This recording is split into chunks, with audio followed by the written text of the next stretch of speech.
سلام دوستان، اینجا میخوایم برای شما 5 فعل مهم آلمانی را آموزش بدم که پریپوزیسیون ها یا حروف ربط مشخصی دارن و همیشه با اینا یک جای میان و این فعل ها را شما هر روز نیاز دارین.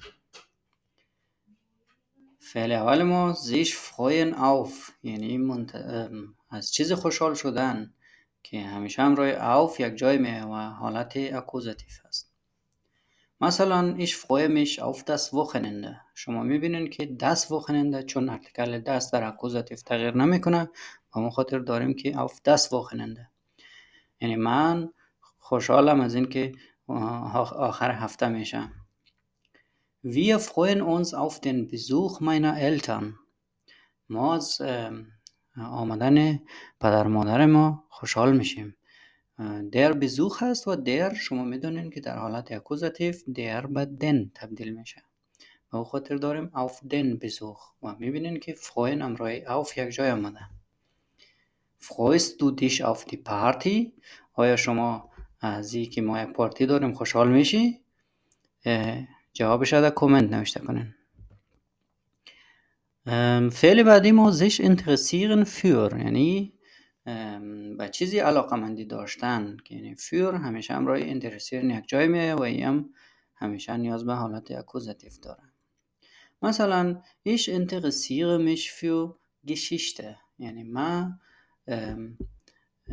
علاقمند تاریخ هستم. Geschichte به معنی تاریخ و قصه و داستان هم میشه. warten auf یعنی منتظر ماندن به چیزی، منتظر چیزی بودن که همراه auf یک جای میه و این هم حالت اکوزاتیو نیاز داره. sie wartet auf den Bus، یعنی او منتظر بس هست. der Bus هست و چون warten اکوزاتیو هست با خاطر den Bus میشه. در حالت اکوزاتیو den میشه. sie wartet auf den Bus. ich warte auf meinen Freund، من منتظر دوستم هستم. می‌بینین که warten همراه auf یک جای میه. worauf wartest du؟ تو منتظر چی هستی؟ جوابش رو در کامنت برایم بنویسین حتما. داتیو träumen von، یعنی از چیزی تخیل کردن یا یکی خواب دیدن که همراه von یک جای میه و داتیو میشه.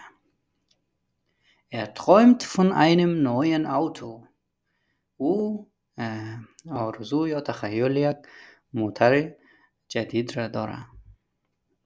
wovon träumst du؟ تو چی را خیال پردازی میکنی یا خواب میبینی؟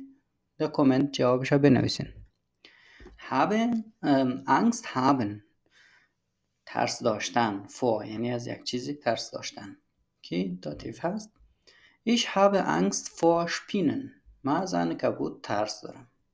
ich habe Angst vor Spinnen. Spinnen عنکبوت.